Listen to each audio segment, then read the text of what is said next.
রিওয়ান আসবো, তোমরা সবাই অনেক ভালো আছো, সুস্থ আছো, আমরাও ভালো আছি। আজকে হচ্ছে মঙ্গলবার, এখন সময় হচ্ছে 10 মানে 10:30। তো এখন তো ব্লগটা শুরু করলাম, দেখতে থাকো। আসলে তোমাদের অনেক অনেক ভালো লাগবে যে সারাদিন কী করি না করি যতটা পারি তোমাদের সাথে শেয়ার করার চেষ্টা করো। তো আজকে এখনও সবজি টবজি কাটিনি, কী রান্না হবে এখনও ঠিক হয়, শুধু মাছের ডিবাটা বের করে রেখেছি, কেন কি মাছের বরফ ছাড়তে অনেকটা টাইম লেগে যায়। তো দেখি কী রান্নাবান্না করি, তোমাদের সাথে সব শেয়ার করবো। রান্নার আগে না হলেও রান্নার পরে করবো, ঠিক আছে? তো চলো ভিডিওটা কন্টিনিউ করতে থাকো। আই হোপ তোমাদের ভিডিওটা দেখতে অনেক অনেক ভালো লাগবে। তো চলো আবার পরে দেখা হচ্ছে। সময় হচ্ছে বেলা 12:40, তোমার রান্নাবান্না সব কমপ্লিট হয়ে গেছে। চলো তোমাদের সাথে শেয়ার। আজ দুপুরে রান্না করেছিলাম আলু সিম ভাতে, যে মাখা, মাছের টক ঝাল, আর হয়েছিল উচ্ছে ভাজা আর ওলকপি ভাজা। এটা ছিল আমাদের রান্না। আর কর্তামশাই ছেলে মেয়েদের জন্য হয়েছিল মাংসর ঝোল, যে লাল লাল চিকেন তুলে রেখেছি, এটা মানে এখন খাওয়ার জন্য। সময় হচ্ছে বিকেল 4:07। তো ছাদে এলাম, গাছগুলোতে কালকে জল দিয়েছি, আজকে ভাবছি জল দেবো কিনা। ঠিক আছে, তোমাদের সাথে সেই যে কী রান্না করেছি মানে শেয়ার করার পরে আর কোনো ব্লগ বানানো হয়নি। আর একবারে বিকেলবেলা চলে এসেছি। আর আজকে রোদের তাপটা যা ছিল, এবারে কী বলবো। ঠিক আছে, আর দেখো দেখতে দেখতে গোটা মাছ তো মানে সবুজ হয়ে গেছে, দেখাচ্ছি চলো। দেখো বন্ধুরা, পুরো মাঠ সবুজ হয়ে গেছে। একটা জমি, একটা দুটো জমি মাঝখানে ফাঁকা আছে, পুরো জমি মানে মাঠ ধান রোয়া হয়ে গেছে, দেখতে পাচ্ছ? আর ওই পাশের মাঠটাও সেম, ওই পাশের মাঠটাও রোয়া হয়ে গেছে। আর কিছুদিন পরে যখন গোছগুলো বসে যাবে, মোটা মানে বসলে আরও সবুজ হয়ে যাবে, সার দিয়ে দিলে তখন আরও সুন্দর লাগবে দেখতে। আর আম গাছে মুকুলও চলে এসছে, দেখো ওই যে ওই গাছটাতে কত মুকুল হয়েছে, দেখো পুরো গাছ ভরে মুকুল হয়েছে, দেখতে পাচ্ছ বন্ধুরা?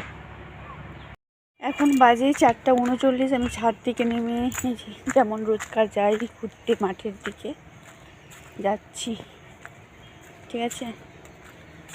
কালকে তো নিয়ে যাইনি তোমাদেরকে সাথে করে, আজকে ভাবলাম চলো তোমাদের সাথে করে নিয়ে যাই।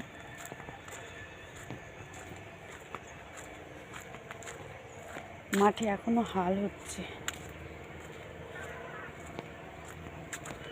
দেখো আমাদের ক্ষেতটা দেখো শুধু কেমন সবুজে সবুজ হয়ে গেছে। এই দেখো বন্ধু, এই দেখো, দেখতে পাচ্ছ? এই দেখো, কদিন আগে দেখিয়েছিলাম কেমন, আর এখন গাছগুলো কত বড় বড় হয়ে গেছে। এদিকে আছে ফুলকপি, আর এদিকটা আছে ব্রোকলি। এই দেখো ব্রোকলি, এর মাঝে কিছুটা সময় দেখো চারিদিকে সবুজ, তার মাঝে আমি, কত সুন্দর লাগছে বলো। এরকম ভিউ কি শহরে পাওয়া যাবে? একটা একমাত্র গ্রামেই পাওয়া যায়, ঠিক আছে?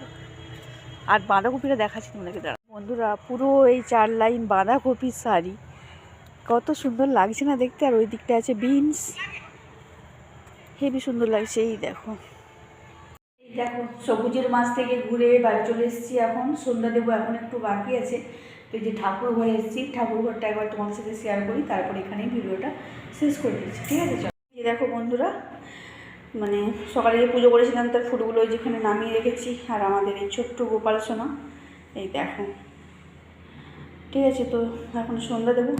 আর আমি একটা জিনিস ভাবি তোমার সাথে শেয়ার করবো, কিন্তু করা হয়নি। আমার সিংহাসনে না কিছু পাতা নেই, মানে গোপালকে এর উপরে বসানো আছে, কিন্তু ওখানে কিছু পাতলে ভালো হবে। তোমরা একটু কমেন্ট করে জানাবে তো। চলো, তো আজকের ব্লগটা এই পর্যন্ত। ভালো লাগে থাকলে অবশ্যই লাইক করো, শেয়ার করো, আমার চ্যানেলটা সবাই সাবস্ক্রাইব করে নিও। সবাই ভালো থেকো, সুস্থ থেকো, দেখা হচ্ছে নেক্সট একটা ব্লগে। টাটা।